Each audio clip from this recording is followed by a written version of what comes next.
Media, Communications, and Outreach at AOPA. Thanks for being here.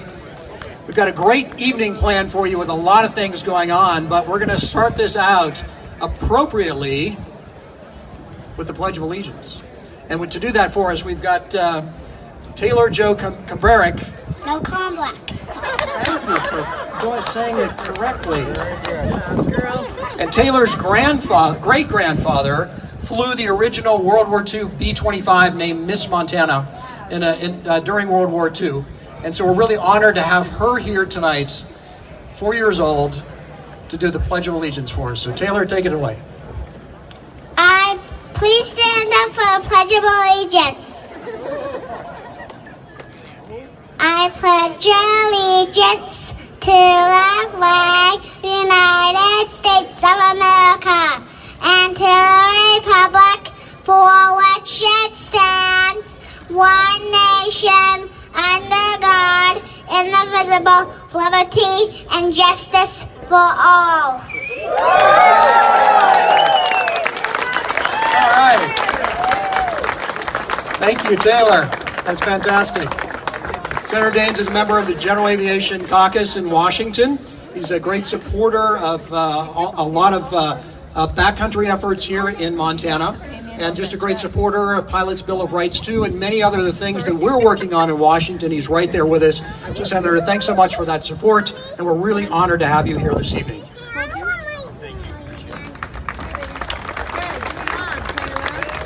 Well, Tom, thank you. I probably shouldn't tell you where I grew up, but it was just east of Belgrade, and there's rumors there's a football team over there. But actually, there's some Bobcats here. Thank you. My dad's a graduate of the University of Montana, a U.S. Marine, and he was going through school. My mom was pregnant with me as she was putting that Marine with the 58th Rifle Company out of Billings through school here. So these are some of my early roots as she worked at the Missoula Merc putting Dad through school. Taylor, where are you at? Right here. There she is. That was just great. It gives you great hope when you hear that, doesn't it? Taylor, thank you very much. That was wonderful. Nice job. And you know, great children don't come by accident. You see the lineage she has in her family of patriotism, of service to this country, and Taylor set up to be successful thanks to those who went before her. I want to thank a few folks here, first of all. One reason I'm here is because of Will Dayshaw. Will, where are you at? You were right over here. There's Will Dayshaw. Thank you. Will and Kay are here. Will reached out to me several months ago and said, Steve, you got to come over to Missoula here for this event. So I'm glad to be here, Will. Chris Jensen with, where's Chris at? Chris was months in the planning, I know, actually years making this happen. John McKenna, where are you at, John? John's back there as well. John, thank you for all you're doing on behalf of aviators who want to get access to the backcountry. We're working on that. I'll talk more about that in a minute. As president of the Recreation Aviation Foundation. And Keenan Spethmans from North Star Jets. Thank you as well for the facilities. There he is way back there. Thank you for what you're doing as well to make this all possible. Much appreciated. I want to give a plug also to this amazing aircraft that's behind me, this DC-3 C-47. The history is amazing with that Man Gulch fire where 1949, the loss of life. And let me say something. We cut your taxes this year. Would you take some of those dollars that you received and donate them right over here so we can get this bird over to Normandy? That would be much appreciated. On behalf of the Aircraft Owners and Pilots Association, amazing is you're the largest community of flyers in the world. I just sent a letter, in fact, in the last 48 hours to Secretary Perdue. I sent that letter on behalf of our Recreation Aviation Foundation. We're simply asking the Secretary if he would consider opening up some of these backcountry airstrips. Is there any interest here in opening up some backcountry airstrips? Now, like many of you, I'm an avid outdoorsman, a fifth-generation Montanan. If I weren't doing this day job in D.C. that requires a suit and tie, I'd probably be a fishing or hunting guide. My wife and I, in fact, walked 70 miles in the Beartooth Wilderness last August. That's my idea of having a great time in Montana. but we need to be able to provide access in these amazing, pristine areas that we call wilderness in Montana. And the Wilderness Act of 1964 is very explicit. It gives the Secretary of Agriculture the discretion to open up some of these existing backcountry airstrips. The beauty about this is truly a public-private partnership that we're looking for infrastructure in this nation, where John McKen and his group are willing to be part of maintaining those, no cost to taxpayer, and allowing us to get access to these pristine parts of Montana. Lastly, let me say this. Thank you for your support as we worked on the FAA extension back in 2016, and we got the third-class medical reform passed. I know that was very important to many of you here. Those discussions I had. Thank you for your help in getting that done back in Washington, D.C. So enjoy the rest of the evening. I'm going to grab some of the great food with you. Thank you for coming to Missoula. For those of you who are from out of our great state, please spend lots of money here. We need it. Thanks for coming here, and may God bless you, and may God bless this great United States of America. Thank you.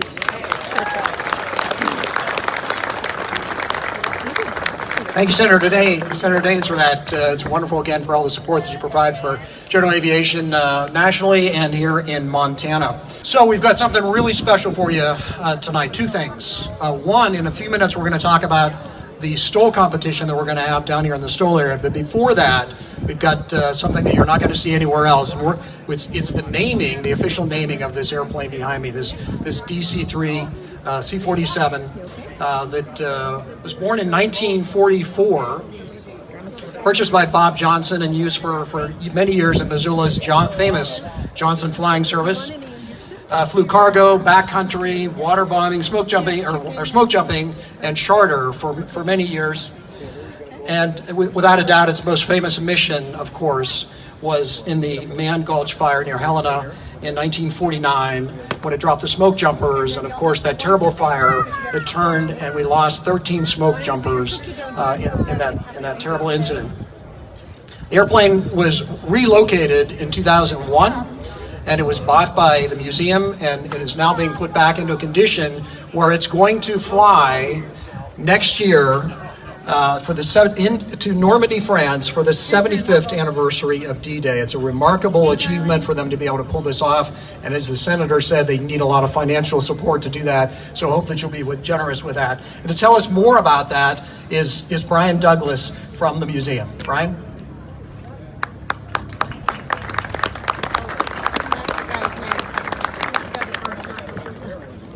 Thanks, Tom, Senator Daines, Jefferson, and everybody here. Welcome to Missoula. We're glad you're here. On behalf of the Museum of Mountain Flying, which is just over there, if you haven't been, you should, I want to thank AOPA for letting us place this aircraft at the show center and allow us to dedicate her and name her in front of all of you. I asked AOPA what I should talk about, and they said I should talk about 5 minutes. So we're going to honor that, or try to honor that, and get you onto the show and the STOL. But thanks for everyone for being here. I want to start by where's Eric? Eric, come out here. It's amazing sometimes how small things can turn into big things. And this is Eric's daughter, who was a tough act to follow, I'll tell you. In March, Eric bought a beautiful 1944 Gullwing Stinson that you can also see at the museum. And he called me and invited me to go down to Georgia and help him fly it home. And his wife, Tia, an avian. And the night before we left, we happened to meet, purely by chance, in a small town, in a small restaurant, a famous woman aviator named Connie Boland. Connie is a legend, and she has broken all kinds of ground and more than a few ceilings for women in aviation, and she's now head of the Warbirds at Oshkosh. So she's the real deal. And she told us about this group of American C-47 and DC-3 operators who are going to fly their planes to Normandy for next year for the 75th D-Day anniversary. And as I recall, Eric turned to me and said something to the effect that, "We got one of those, we should go with them." And that's how it started. So for the next couple of days, we were flying home. Eric's idea and that chance encounter turned into a vision. And that vision has turned into a mission thanks to dozens of volunteers that have helped out here. And I want to acknowledge them real quickly here. Eric and Tia, Mike and Catherine Anderson. Is Mike up? Mike's up here. Yeah, wave, Mike. Mike. Randy and Crystal Shinneman, Kathy Ogren, everybody knows in Missoula knows Kathy. Any other museum board members here? I didn't see everybody. Stan, is Rick here? Dick and Barbara, thank you. Anybody else? Any of the volunteers that work at the museum, raise your hand. Mel Greer. Yeah, Mel. Okay, thanks. What? All right. Well, anyway, we can't do this alone. It's a huge effort. So the mission I talked about is we're going to fly this thing to Normandy, and we're going to participate in some historic events. And the idea is that this airplane will represent Montana, the smoke jumpers from Montana, veterans, servicemen, and women, especially those from World War II. And we realized that if we're going to do that, we needed this airplane to be recognized and to be recognizable. She needed a name, but she didn't have one. She's always been known since 1949 as the Man Gulch plane, and she always will be, but she needed something that was fitting to her story, to the Montana history that she represented. So as caretakers of this plane, the museum feels that altering her in any way is a significant decision. And certainly if her days of making history were over, it'd be unthinkable to alter her at all. But we don't think her days of making history are over. And we think the best way to preserve an airplane, to keep it rust-free and dust-free, is to fly it. So as we pondered names, ideas for names, we realized we couldn't just slap anything on this old historic airplane. We couldn't just put new paint on a historic old canvas. It needed to be something that was appropriate and historic and fitting. Just a few days after Eric and I got back, he sent me an email with a old black and white picture on it, and that's when we knew we had it. That picture was of a B-25 World War II airplane that was flown by a particular Montana aviator named Malcolm Inman. And I'm going to have Malcolm's daughter, Barbara, Eric's mother, come up and tell you about her father. Barbara? Thank you. Malcolm William Inman was my father. My brother J.R., who is also here tonight, is his eldest son. And Jay's at that table down there.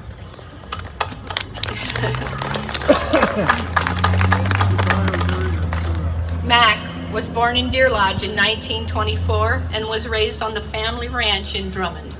He enlisted in the Army Air Corps in 1942, just after turning 18 and a very few short months after the attack on Pearl Harbor. He flew 265 combat hours as a B-25 command pilot in the Pacific Theater and was awarded the Distinguished Flying Cross with a cluster, the Air Medal with 5 oak leaf clusters, and the Asiatic Pacific Theater American Defense Ribbon, as well as 3 stars for participating in 3 major campaigns, the Gilbert, the Marshall, and the Caroline Islands. My father was just one of 57,000 Montanans who served during World War II in all branches of the military. Montana was one of the highest per capita enlistment rates in the country, with approximately 10% of her population serving. Approximately 1,500 Montanans never came home. Most of those who did make it home from the war have now passed, and the remainder are passing quickly. Returning this plane to airworthiness and flying her to Normandy in 2019 will honor and commemorate those who served and those who gave the last full measure of devotion. It will also honor the thousands of smoke jumpers who have served our country as first responders for wildland fires, including those who have lost their lives in service. It's also a tribute to all the pilots who have flown this plane in the past, the ground crew, mechanics, and others who keep it airworthy. The plane by my father, Eric's grandfather, Taylor's and Avian's great-grandfather, was adorned with nose art and had a name that is particularly meaningful to our family and to Montana, Miss Montana. Mac brought honor to our family, our country, and Montana by his service. We are honored that the identity of Miss Montana will live through this historic plane as it goes on an historic mission. Thank you.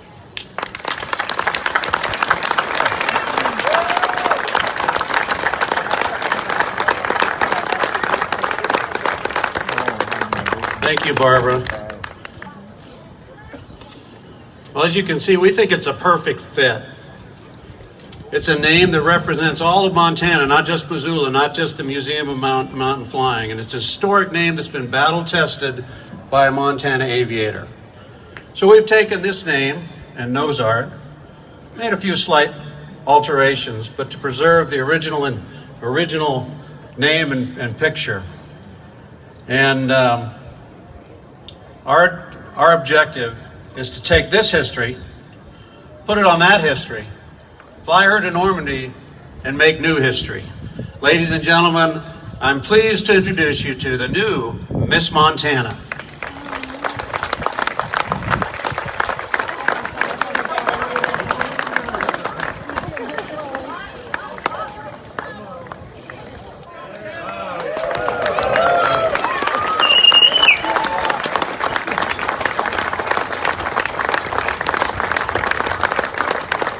It's a little hard to see, but any guesses on what she's holding in her right hand?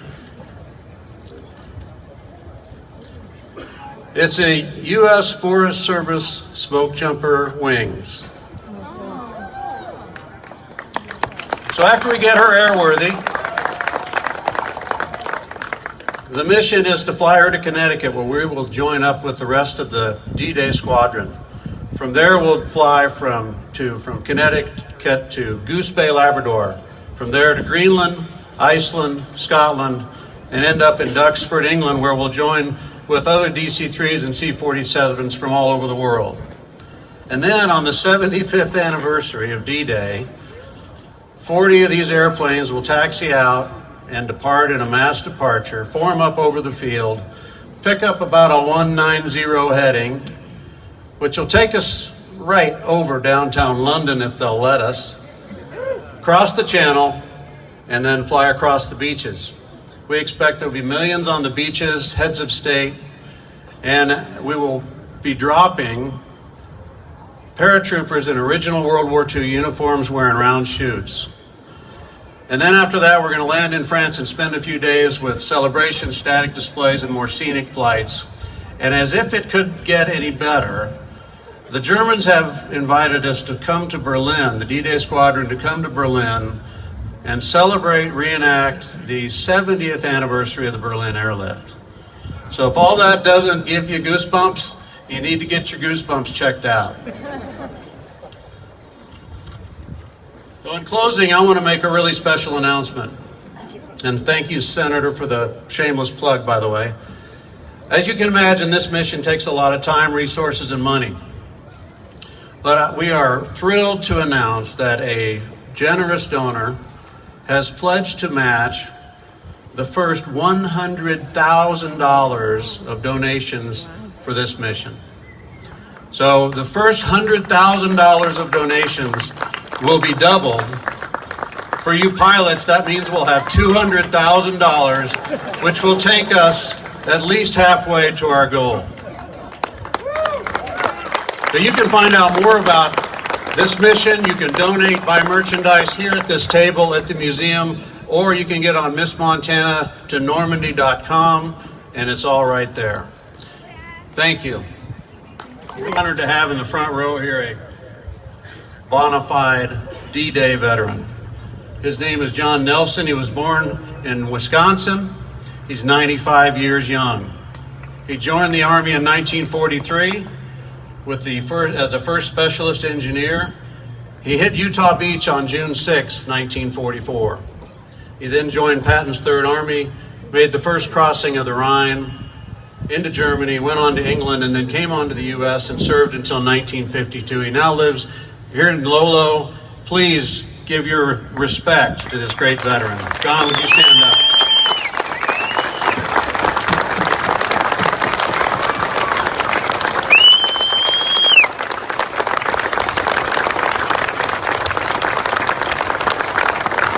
Honored to have you here, and thank you, Brian, for that wonderful thing and this beautiful airplane. Please do support this effort and pay attention in AOPA media channels over the next year, because we're going to be doing a lot to talk about the D-Day Squadron and this really remarkable anniversary that's coming up. And I plan to be there at Normandy next June 6th and see these amazing events unfold. So it's really exciting.